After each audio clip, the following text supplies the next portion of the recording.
بسم الله الرحمن الرحيم والصلاة والسلام على سيد المرسلين خاتم النبيين محمد وعلى آله وصحبه أجمعين أما بعد. قال النبي صلى الله عليه وسلم تبرك بالقرآن فإنه كلام الله وخرج منه أو كما قال عليه الصلاة والسلام رواه الترمذي.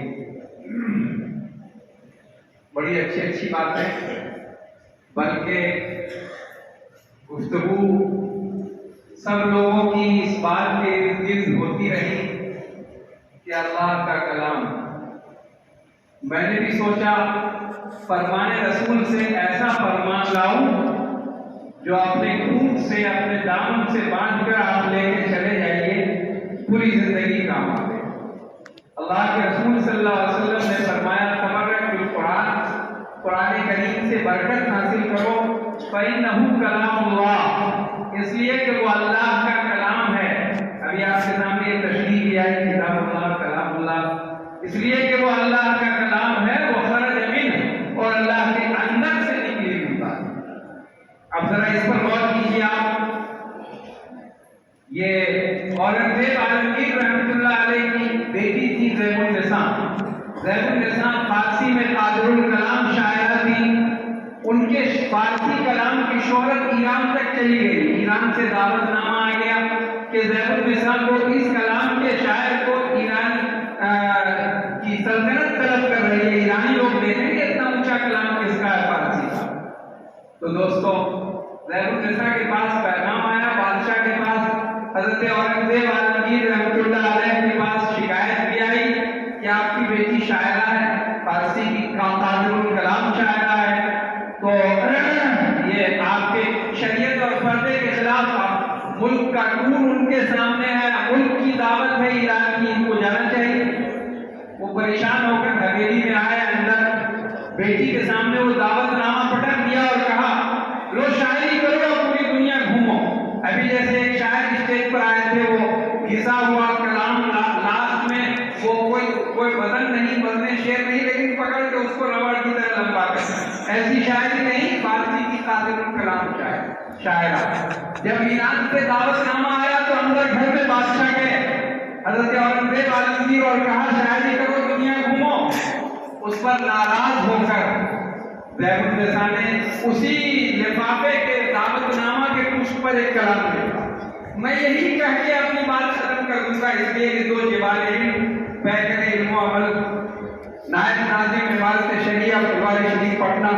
اور میں کہوں کہ اگر علمی دنیا میں کسی سے معروف ہوں آثار السنن کی سمجھیے کہ شرح پڑھ کر، تو مفتی ثناء الہدیٰ قاسمی صاحب علم حدیث کی دنیا میں. میں کہوں کہ اگر مولویوں کی فہرست میں کوئی انشاء بردار عالم کو دیکھنا چاہے، حضرت مولانا سید شاہ محمد ولی رحمانی رحمۃ اللہ علیہ کے بعد مفتی ثناء الہدیٰ قاسمی.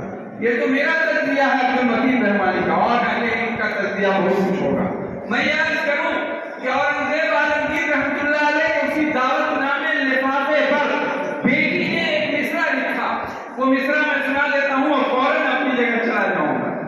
بیٹی نے سارے لفظ و تبصرے کے بعد یہ لکھا در سخن مخفی منم چوبوئے گل در برگ گل ہر کی بینت محل دارت در سخن بینت برا.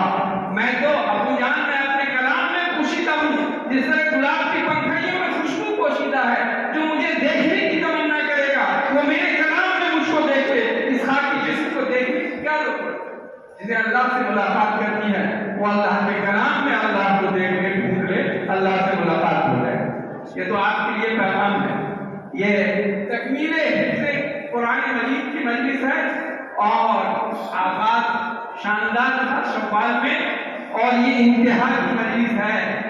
تو میں ایک شعر پڑھتا ہوں آپ کے سامنے. انجام اس کے ہاتھ ہے آغاز کر کے دے، بھیگے ہوئے پروں سے بھی پرواز کر کے دے. آپ انجام کی فکر نہ کیجیے، آپ آغاز کر کے دیکھیے. جامعہ القاسم اس پرانی محفل میں آپ تشریف لائے ہیں، اس پرانی مجلس، اس پرانی محفل کی خوشبو ضرور آپ کے ساتھ جائے گی.